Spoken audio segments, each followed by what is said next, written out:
नमस्कार. नमस्कार. रूपाला खुलवत नाही तो अलंकार व्यर्थ आणि प्रतिभेची पारख नाही तो पुरस्कार देखील व्यर्थ. लोकांना शिकवत नाही तो अहंकार व्यर्थ आणि जो मनातून उमटत नाही ना तो नमस्कार देखील व्यर्थ. आणि म्हणूनच सर्व उपस्थित मान्यवरांना आणि सर्व श्रोतवर्गाला मनापासून नमस्कार. आज या व्यासपीठावर काही विशेष व्यक्ती उपस्थित आहेत, जसे की श्री तानाजी भाऊ माने की ज्यांचा आज 71वा वाढदिवस आहे. त्यांना त्यांच्या या वाढदिवसानिमित्त माझ्याकडून खूप साऱ्या शुभेच्छा. त्यांचे उर्वरित आयुष्य हे आरोग्यपूर्ण आणि आनंदी असावे हीच ईश्वरचरणी प्रार्थना. आणि या पुस्तकाचे लेखक ज्यांनी आपल्या आजोबांचा म्हणजे श्रीयुत भाऊ माने आणि आपली आजी हिरा माने यांचा जीवनपट लिहिला असे लेखक श्रीयुत दिनेश तानाजी माने की ज्यांनी इतक्या तरुण वयात त्यांच्याकडून भाऊ हिरा हे चरित्रलेखन झालेले आहे. वास्तविक पाहता ज्यावेळेस माझ्याकडे प्रस्तावना लिहिण्यासाठी आली त्यावेळेस हे चरित्रलेखन म्हणताना माझ्या डोळ्यासमोर 50 ते 60-70 वयोगटातला एखादी व्यक्ती असावी असंच वाटत होतं. परंतु इतक्या तरुण वयामध्ये इतके अनुभव संपन्न लेखन त्यांच्याकडून लिहिले गेले आहे यावर माझा खरं तर अजूनही विश्वास बसत नाही. आणि म्हणूनच प्रथमतः त्यांच्या या पुस्तक निर्मितीसाठी मनपूर्वक अभिनंदन.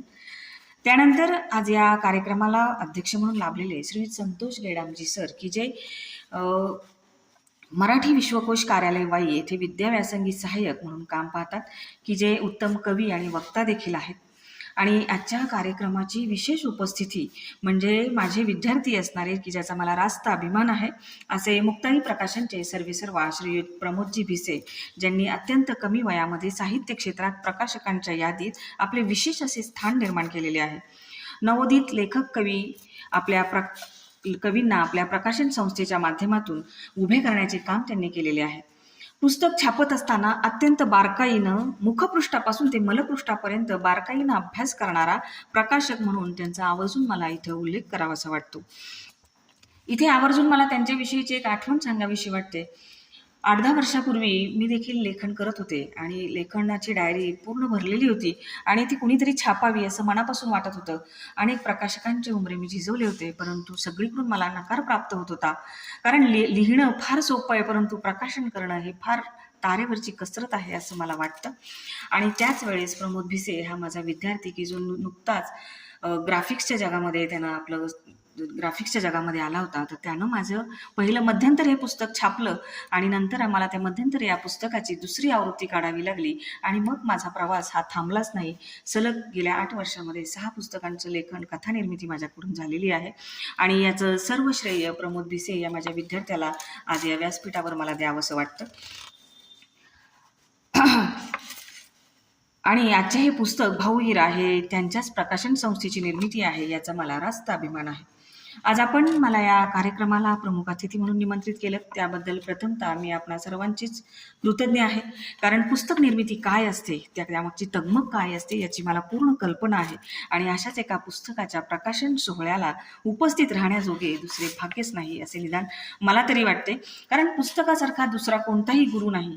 पुस्तक कधीच आपल्या अज्ञानाला हसत नाही, कधी पुस्तकं आपल्याला कमी लेखत नाहीत. लोकमान्य टिळक देखील म्हणतात की जरी मी मेल्यानंतर स्वर्गात जरी गेलो ना तरी मी पुस्तकांचं स्वागत करेन आणि त्या पुस्तकांच्या जीवावर त्या नरकाचा देखील स्वर्ग करण्याची ताकद ही पुस्तकं मला देणार आहेत. आणि खरं तर हीच पुस्तकांची महती आहे. आज मीडिया कितीही बदलला तरी त्याची पाळंमुळं अशाच एखाद्या पुस्तकातून आलेली असतात, अशाच एखाद्या अंधाऱ्या कोपऱ्यात बसून लिहिणाऱ्या लेखकाच्या डोक्यातून आलेली असतात. आज आपण सर्वच या पुस्तक प्रकाशन सोहळ्यासाठी एकत्र आलेलो आहोत. आपल्या आजोबांनी सांगितलेल्या आठवणींमधून एक चरित्र आपल्यासमोर भाऊ हिरा या पुस्तकाच्या माध्यमातून आलेले आहे. वास्तविक पाहता या पुस्तकाविषयी मी प्रस्तावनेतून त्याचे साहित्यिक मूल्य लिहिलेले आहेच, पण आज या व्यासपीठावर मला आवर्जून सांगावेसे वाटते ते म्हणजे हे पुस्तक दलित साहित्यामध्ये मैलाचा दगड ठरणार आहे याची मला खात्री आहे. आजपर्यंत दलित साहित्यात अनेक पुस्तके आली, पण ती आत्मचरित्रे किंवा आत्मकथेने स्वतः लिहिलेली अशी होती. पण या पुस्तकाचे वैशिष्ट्य म्हणजे आजोबांचे चरित्र नातवाने लिहिलेले आहे. एका पिढीची वेदना 3ऱ्या पिढीनं जाणली आणि आपल्या पायरीचा दगड न विसरता त्या दगडाची वेदना ही संवेदना स्वरूपात या पुस्तक रूपाने जगासमोर आलेली आहे. हे या पुस्तकाचं फार आणि फार मोठं वैशिष्ट्य आहे.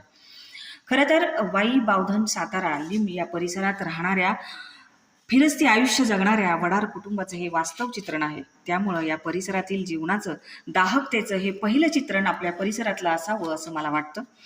गरिबीतही आपल्या जनावरांवर जीवापाड जीव लावणारी ही माणसं, राणी गाढविणीची वेदना मांडत असताना झालेल्या अन्यायाकडे हताशपणे पाहणारी ही माणसं वाचताना वाचकाचे मन हेलावल्याशिवाय राहत नाही.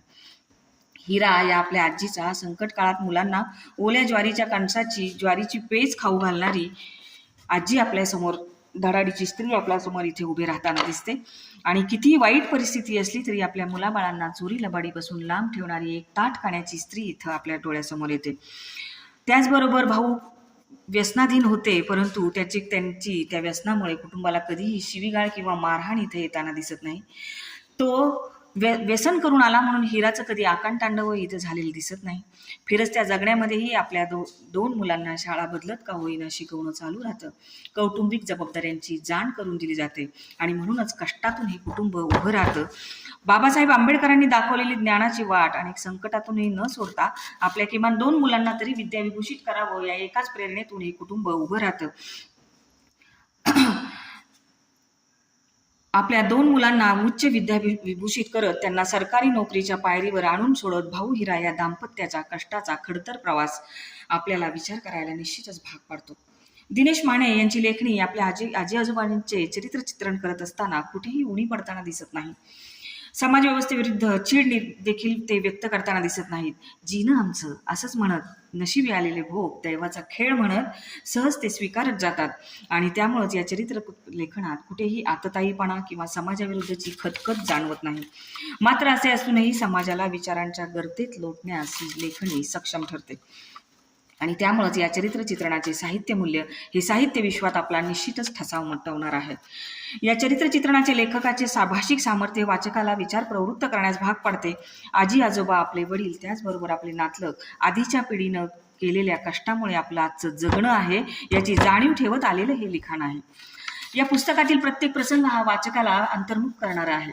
राणी गाढवीन गर्भार आहे आणि पोटाच्या भुकेनं ती लव्हाराच्या मळ्यात घुसते. ते पाहून लोहार धावत येऊन तिच्या पाठीत कुऱ्हाड घालतो. थोडे कमी पण पाठीच्या कण्याच्या आसपास हा घाव खोलवर बसलेला असतो. पोटात बाळ असणारी ती गाढवीन जीवाच्या आकांतानं पळत सुटते. रक्ताची धार लागलेली आहे. तिच्या मागे तो लोहार तिला आणखी मारण्यासाठी धावत येत आहे.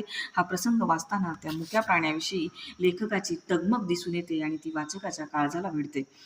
राणी गाढविणीविषयी लिहिताना लेखक लिहितो, रक्ताच्या धारा तिच्या पायावर शेपटीवर ओघळत होत्या. त्याचे ठिपके मागे जमिनीवर उमटत होते. जणू तिच्या वेदनेची वाट ती तिच्या मागे ठेवत जात होती. या 4 ओळीतूनच लेखकाच्या भाषिक सामर्थ्याचा आपल्याला अंदाज येताना दिसतो. त्या गाढविणीला तसे पाहून कुटुंबावर जणू संकटाचे आभाळ कोसळते. कारण ती गाढवीण म्हणजे त्यांची भाकरी आहे. शिवाय ती गर्भार आहे आणि म्हणूनच भाऊ आणि हिरा दोघेही रात्रभर जागत राहून त्या गाढविणीच्या उशाशी बसून रडत राहतात. परिस्थितीची हतबलता पाहून वाचकाच्याही डोळ्यात पाणी आल्याशिवाय राहत नाही. असेच अनेक प्रसंग या चरित्र ग्रंथात वाचकाच्या मनाचा ठाव घेताना दिसतात. यातील काही वाक्य मला इथं जाणीवपूर्वक सांगावीशी वाटतात. त्यातून लेखकाच्या मनाचा आणि त्याच्या वैचारिक बुद्धी वैभवाची साक्ष आपल्याला पटत राहते.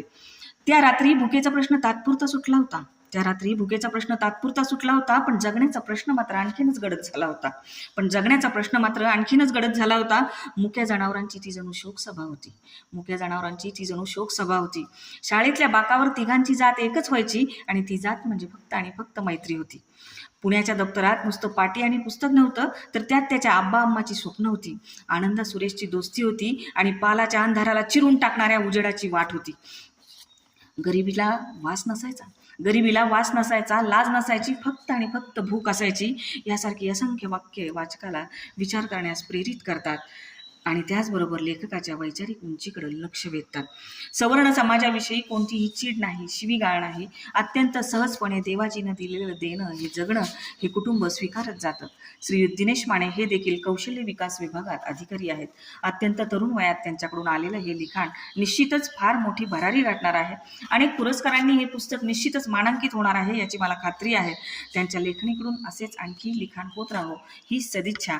आणि हे पुस्तक प्रकाशित करून मुक्ताई प्रकाशनाने जणू समाजाला असणारे देणे काही अंशी का होईना फेडले आहे. आणि म्हणूनच मुक्ताई प्रकाशनाचे सर्वेसर्वा श्रीयुत प्रमोद भिसे यांचे देखील मनपूर्वक अभिनंदन आणि आभार. एकूणच कादंबरी वाचताना भटक्या विमुक्तांचं जगणं पुन्हा एकदा समाज पुरुषाला या कादंबरीच्या निमित्तानं विचारप्रवण करण्यास भाग पाडेल असं मला वाटतं. वडारी समाजातील पुण्या, फाटक्या पॅन्टीवर कॉलेज शिक्षण पूर्ण करणारा पुण्या म्हणजे तानाजी भाऊ माने स्वतःच्या जिद्दीच्या कष्टाच्या बळावर जिल्हा उपनिबंधक कार्यालयात सरकारी विभागात कार्यालय अधीक्षक या पदापर्यंत मजल मारतात. त्यांची भावंडे देखील अशीच यशाची भरारी घेताना दिसतात आणि खऱ्या अर्थानं शिक्षणाच्या आणि जिद्दीच्या जोरावर यश खेचून आणतात. आणि त्यांच्या या जिद्दीची कष्टाची कहाणी समाजापुढे घेऊन येणारे लेखक श्री दिनेश तानाजी माने यांची भाऊ ही हिरा ही कादंबरी नवीन पिढीला एका दीपस्तंभाप्रमाणे मार्गदर्शक ठरणार आहे. आणि त्यांच्या लेखणीला असेच बळ मिळत राहावं आणि यासारखेच लेखन त्यांच्या लेखणीकडून होत राहावं हीच ईश्वरचरणी प्रार्थना. पुन्हा एकदा या कुटुंबाला खूप साऱ्या शुभेच्छा. हे चरित्र लेखन वाचत असताना विंदा करंदीकरांच्या कवितेच्या काही ओळी माझ्या डोळ्यासमोर सतत येत होत्या आणि या ओळी या कादंबरीला चपकल बसतात असं मला वाटतं. ही कविताच जणू हे माने कुटुंब आपल्या आयुष्यात जगत राहिलं असं वाटतं. 4 ओळींची ही कविता मी इथं सादर करते. असे जगावे दुनियेमध्ये आव्हानांचे लावून तर नजर रोखणी नजरेमध्ये आयुष्याला द्यावे उत्तर. नजर रोखणी नजरेमध्ये आयुष्याला द्यावे उत्तर. नको गुलामी नक्षत्रांची भीती आंधळ्या ताऱ्यांची. नको गुलामी नक्षत्रांची भीती आंधळ्या ताऱ्यांची. आयुष्याला भिडता नाही चैन करावी स्वप्नांची. आयुष्याला भिडता नाही चैन करावी स्वप्नांची. असे दांडगी इच्छा ज्याची मार्ग तयाला मिळती सत्तर. नजर रोखुनी नजरेमध्ये आयुष्याला द्यावे उत्तर. नजर रोखुनी नजरेमध्ये आयुष्याला द्यावे उत्तर. असं आयुष्याला उत्तर देणाऱ्या माने कुटुंबाला पुन्हा एकदा खूप साऱ्या शुभेच्छा. धन्यवाद.